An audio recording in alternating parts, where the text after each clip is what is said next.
కోట్లకి ఒక్కసారే పెరిగిన ఈ రియల్ ఎస్టేట్కు సంబంధించి కొంచెం కన్ఫ్యూజన్ ఉన్నప్పటికీ ఈ రేట్లకి అమ్ముతామని ప్రభుత్వం అంటుంది. ఖచ్చితంగా డెవలప్మెంట్ చూడొచ్చు. 20 కోట్లు ఎకరం అంటే ఎకరంకి ఎన్ని సెంట్లు? 4840. ఏంటి 20 కోట్లు పెడితే ఏం చేస్తే దానిలో వస్తాయి డబ్బులు? ఏం మాటలు అయ్యి? అసలు అర్థం ఉంది? ఎవడన్నా కొనేవాడు అసలు నిజంగా కొనేవాళ్ళు ఉంటారు అంత పెట్టి? అట్టుదే ఇవన్నీ అసలు ఎంత వాల్యూ? ఎకరాన్ని ఏం చేస్తే అంత డబ్బు వస్తుంది? పంట పండిస్తారా? ప్లాట్లు వేస్తారా? ప్లాట్లు వేస్తే రోడ్లు తీయాలా? ఏంటి 40 ఫీట్ రోడ్లు తీయాలా? ఇవన్నీ ఏంటంటే పుకారు, గాలి వాతావరణం. కొనేవాడు ఎవడు లేడు, అమ్మేవాడేమో హై రేటు చెప్తున్నాడు. ఎవరిని కొనమను? మొన్న వర్షానికి మోకాళ్ళ లోతు నీళ్ళు మళ్ళీ వచ్చాయి ఐకానిక్ టవర్ దగ్గర. ఎక్కడైతే ఐరన్ కడ్డీలన్నీ తుప్పు పట్టాయో గతంలో 3 నెలలు పట్టింది వాటర్ లాగడానికి. మరి ఇప్పుడు నిలుస్తాయి అంటారా? అంత పెద్ద భవనాలు అసలు నిజమేనా? భవనాలు కట్టిని ఎక్కడికి పోవు. అయ్యి ఏంటంటే ఐరన్ సిమెంట్ మంచిది వాడితే తుప్పట్టకుండా ఉంటాయి. నీళ్ళు ఇమీడియట్లీగా ఇంప్రూవ్మెంట్ చూపించాలి.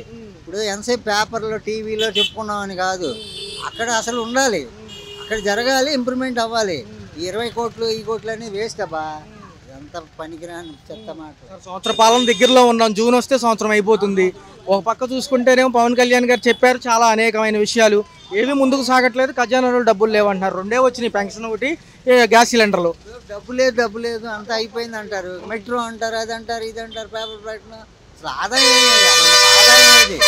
ఒక పక్కనేమో జనవరి నుంచి వ్యాపారస్తులు గోల, వ్యాపారాలు లేవని. ఫుడ్, టీ, ఫాస్ట్ ఫుడ్స్ తప్ప మిగతా బిజినెస్లు అన్నీ మూలబడి అంట.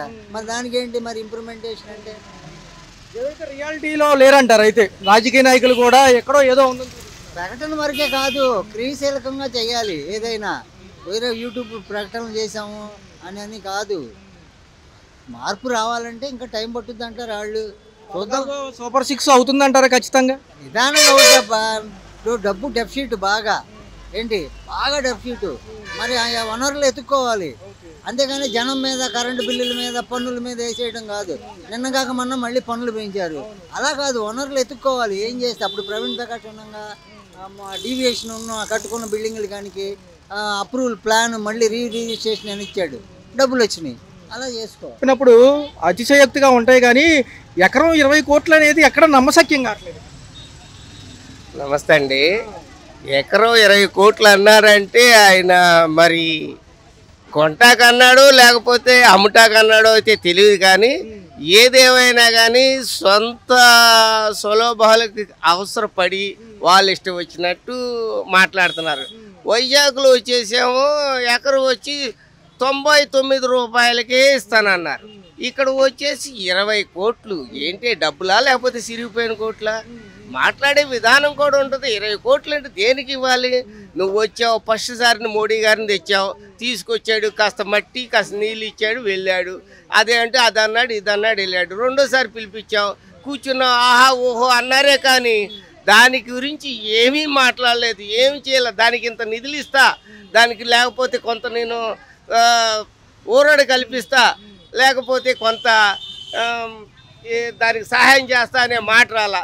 సరే అవన్నీ పక్కన పెట్టు, ప్రత్యేక హోదా గురించి మాటే లేదు. తర్వాత వచ్చేసి కనీసం మనకి ఇంత ఖర్చు అయింది, ఏం దానివల్ల ఉపయోగం? 2 సార్లు పిలిపించావు, 2 సార్లు మీద నీకు ఎన్ని లక్షలు నష్టమైంది కూడా నీకు తెలుసు. అయినా సరే ఎందుకు పిలిపించినట్టు? దాని గురించి ఏమైనా మాట్లాడావా? ఏమి మాట్లాడాలా? ఏమంటున్నారంటే కరెక్టే, మీరు చెప్పింది కరెక్టే, అన్ని విషయాలు ఓకే అని అంటున్నారు. ఈ సభ జరిగిన అనంతరం తెల్లారి రోజు మోకాళ్ళ లోతు నీరు వర్షం కురిసింది. ఏదైతే ఉందో ఐకానిక్ టవర్ అంతకుముందు 3 నెలలు నీళ్ళు లాగిచ్చారు, అందులో నుంచి మళ్ళీ మునిగింది. అది నీళ్లు లాగే అసలు ఉన్నదే నీళ్ళ ప్రదేశం అది. ఇప్పుడు నదికి పక్కన ఉంది. సంవత్సరానికి వచ్చి 3 రకాల పంటలు పండుతాయి. 3 పంటలు సంవత్సరానికి ఏవైనా పండిని 3 పంటలు పండుతాయి.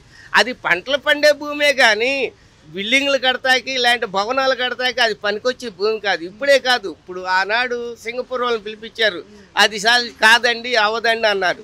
మళ్ళీ ఇంకో వాళ్ళని పిలిపించారు, అది కాదండి అవదండి. 3 సార్లు సింగపూర్ వచ్చారు. సింగపూర్ వాళ్ళు వచ్చి నేను సింగపూర్ని చేపిస్తా, అది చేపిస్తా అన్నాడే. కానీ వాళ్ళే ప్రత్యేకంగా చెప్పేశారు కూడా, ఇది భూములకి కానీ తర్వాత భవనాలకు పనికిరాదు, కట్టినా కానీ కొన్నాళ్ళు కూలిపోతాయి అని కూడా చెప్పారు. మరి నువ్వు కావాలని నువ్వు అక్కడ క్రియేట్ చేయటానికి తప్పనిసి ఏమి లేదు. నువ్వు ఇవాళ చేసేది ఏంటి, 5 స్టార్ హోటల్స్ అని, తర్వాత వచ్చేసి మంచి పార్కులని, మంచి స్విమ్మింగ్ పూల్ అని ఇవన్నీ చేస్తున్నావు. దానివల్ల వచ్చే పేదవాడు బతకటానికి ఏమీ లేదు.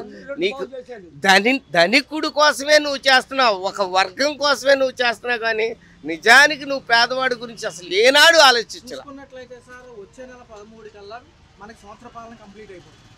చూసుకుంటే పథకాలు 9ని తిరిగేస్తే 6 ఏమైపోయినాయి, 2 తప్ప మిగతాది అజాపజా లేదు, అంతా అమరావతి డైవర్షన్ అయిపోయింది. ఏంటి అమరావతి డైవర్షన్ అయ్యేదంటే ఇప్పుడు ఇవాళే కాదు, 14 సంవత్సరాల నుంచి ముఖ్యమంత్రిగా చేశావు. ఏ ఒక్క సమస్య కూడా నువ్వు ప్రజలకు చెప్పింది ఏది అమలు చేయాల. నీకు నచ్చినవి అయితే చేస్తున్నావు, లేకుంటే మానేస్తున్నావు. నువ్వు సంవత్సరం కాదు, ఇంకా 10 ఏళ్ళు అయినా కూడా నువ్వు ప్రజలకు ఏమి న్యాయం చేయలేవు కూడా. ముఖ్యంగా 6 పథకాలకు సంబంధించి ఈ నెలలో 3 రావాలి. వాళ్ళు చెప్పినట్టుగా తల్లికి వందనం రావాలి, రెండోది చూసుకున్నట్లయితే రైతులు పెట్టుబడి సాయం రావాలి, మూడోది చూసుకుంటే మహిళలకు ఉచిత ఈ 3 ఏమైపోయింది? 3 తల్లికి వందనం అంటావా? తల్లికి వందనం ఇస్తావో ఇవో తెలియదు, కానీ చదువుకునే పిల్లలకి ఫీజు రిమైండ్మెంట్ అది చాలా సంతోషం. ప్రతి ఒక్కరు చదువుకుంటారు. ఇక నువ్వు రైతులకి భరోసా ఏదో నేను ఇస్తా అన్నావు చూడు, రైతులకు నువ్వు ఏమి ఎక్కల మంచి నాణ్యమైన విత్తనాలు ఇవ్వు. వాళ్ళు పంటల్లో పొలాలు వేసుకోవటానికి కానీ దేనికైనా నాణ్యమైన ఇస్తే అదే చాలా గొప్ప వాళ్ళకి చేసిన మేలు. చూసుకున్నట్లయితే జగన్మోహన్ రెడ్డి గారు ఇప్పటికీ కూడా రాజధాని వికేంద్రీకరణకి కట్టుబడి ఉన్నాం, 3 చోట్ల అభివృద్ధి బెస్ట్, ఇక్కడంతా నాశనం అయిపోతుందని చెప్పారు. 44,000 ఎకరాలు ఇప్పుడు వీళ్ళ దగ్గర తీసుకుంటే వీళ్ళకి ఇచ్చేది కవులు, వీళ్ళు 20 కోట్లకు అమ్మితే ఎకరం ఎవరు బాగుపడి? 20 కోట్లకి ఎకరం అమ్మేదారంటే అది కొన్న భూమి అమ్ముకున్నవాడు బాగుపడతామే కానీ భూమి కొన్నవాడు బాగుపడదు. అది లబ్ధిదారులు నష్టపోయేది కన్ఫామే. ఎవరైనా పోయేది ఏంటంటే నిజానికి అక్కడ జరుగుతున్నది. నువ్వు మళ్ళీ ఈ మధ్య నేను నాకు శంకుస్థాపన చేశాను, నా ఇల్లు ఇక్కడే కడుతున్నావు అన్నావు, అది కూడా ఒక డ్రామాయే. నువ్వు ఇల్లు కడుతున్నావు అంటే నువ్వు ఇల్లు కడుతున్నావు అని తెలంగాణలోని ప్రతి ఒక్కరు భూములు ఇచ్చేస్తారు, ప్రతి ఒక్కళ్ళు నీకు మేలు చేస్తారు అనే భావంతో నువ్వు చేస్తున్నావు, అంతేగాని ఏమీ లేదు. ఎలా ఉండబోతుంది 4 ఏళ్ళ భవిష్యత్తు అంధకారమేనంటారా? ఎందుకంటే తేడతెల్లం అయిపోయింది, ఎక్కడా కూడా చేతిలో అరిమి కాని రేట్లు ఉన్నాయి అంటున్నారు. అమరావతిలో కొనేవాడు ఎవరున్నారు?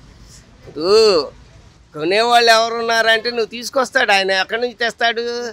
ఎన్ఆర్ఐల్ని అంట పెట్టుకొచ్చేసి ఒక వర్గానికి మాత్రం ఆ చుట్టుపక్కల ఉన్న వాళ్ళందరినీ కొనుక్కోమని వాళ్ళకే చెప్పుకుంటాడు, అంతేగాని ఎన్ఆర్ఐలను పిలిపించాడంటే వాళ్ళు కొనుక్కుంటారు. ఈయనకు చుట్టూ ఉండేది ఎన్ఆర్ఐలు, ఈయన అంతవరకే. పేద ప్రజలు ఉంటాకి ఇది మధ్యతరగతి ఉంటాకి ఏమి ఉండదు అక్కడ. ఇప్పుడు చాక్లెట్ అంటే చిన్నపిల్లలకు చాక్లెట్ ఇస్తే ఎంత ఆనందం, ఏడ్చే పిల్లలు కూడా ఆగిపోతారు కదా. ఆ విధంగానే ఆయన గారు మరి తెలిసి తీసుకున్నాడు, తెలుగు తీసుకున్నాడు. ఆ చాక్లెట్ కూడా చంద్రబాబు నాయుడు గారు ఈ మోడీ గారికి ఇస్తే మోడీ గారేమో పవన్ కళ్యాణ్ గారికి ఇచ్చాడు. ఆ చాక్లెట్ తీసుకున్నాడు, ఎంతో ఆనందపడుతున్నాడు. అబ్బా నాకే చాక్లెట్ ఇచ్చాడు అనుకుంటున్నాడే కానీ ఏంటో నన్ను చిన్నపిల్లలాగా చూశాడనే మాటే లేదు ఆయనకి. ఎలా ఉంది ఎకరం 20 కోట్ల అమరావతి? ఒక పక్క పథకాలు ఇవ్వాల్సిన సమయం సంవత్సర కాలం అవుతుంది, 6 పథకాల్లో 2 ఆల్రెడీ అమలు అయినాయి, మిగతా వాటికి బడ్జెట్లు చూస్తున్నారు. ఏంటి డెవలప్మెంట్ ఒకేసారి అంత పుంజుకుందా, లేకపోతే ఏంటి ఆ రియల్ ఎస్టేట్ స్టంట్ ఏంటంటే? అలాగే ఒక వేవ్ అనేది క్రియేట్ అవ్వాలి. ఫస్ట్ వేవ్ అనేది క్రియేట్ కాకపోతే అసలు మనం ముందడిగి వేయలేం కదా. ఇప్పుడు ఆ వేవ్ అనేది క్రియేట్ అయ్యింది, ఆటోమేటిక్గా డెవలప్ అనేది స్టార్ట్ అవుతుంది. అది నా ఉద్దేశం. పాలన అవుతుంది సార్ దగ్గర ప్రభుత్వాలు వచ్చి. రేపు జూన్ 13 కల్లా గడిచినట్టే తల్లికి వందనంతో పాటు ఉచిత బస్సు ప్రయాణం ఉంది, రైతులకు పెట్టుబడి సాయం ఉంది.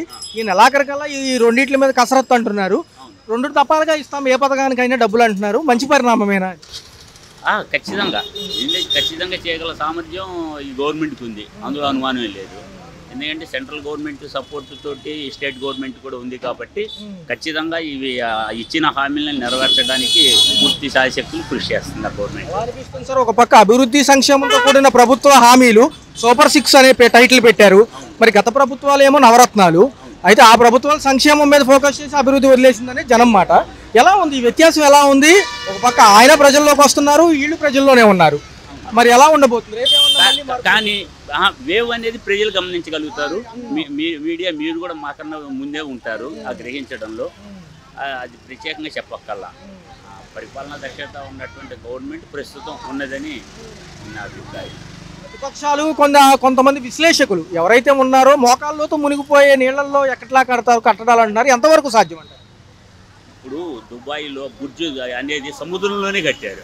టెక్నాలజీని మనం ప్రశ్నించడానికి ఇదేం లేదు. అది అంతా అడుగు ముందుకు వెళ్ళినటువంటి వ్యక్తులు మాట్లాడే మాటలే తప్ప రేపు అది పూర్తి అయిన తర్వాత తెలుస్తుంది. ఎలా ఉంటుంది సార్ భవిష్యత్తు? ఖచ్చితంగా బాగుంటుంది అంటున్నారు. బాగుంటుంది, బాగుండాలనే ఆశ. 4 ఏళ్ళు కూడా ఎలా చూడాలంటే 4 ఏళ్ళు ఉంది కదా ఇంకా. అవును, 4 ఏళ్ళు ఉంది. ఈ 4 ఏళ్ళు కూడా తప్పకుండా బాగానే ఉంటుందని అభిప్రాయం. కేంద్రం సహాయంతో వాళ్ళు ఇచ్చిన హామీల ప్రకారం పోలవరం, అమరావతి 2 అయితే ఒకసారి కంపెనీలు, ఇండస్ట్రీలు వస్తాయంట.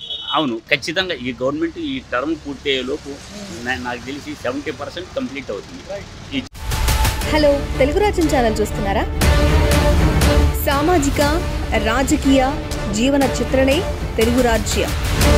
అతిశయోక్తులు, అసత్యాలు ఉండవు. రాజకీయ కోణం కాదు, ప్రజా కోణమే కొలబద్ద. తెలుగు రాజ్యం వీక్షణ మీ ఉత్తమ అభిరుచికి నిదర్శనం.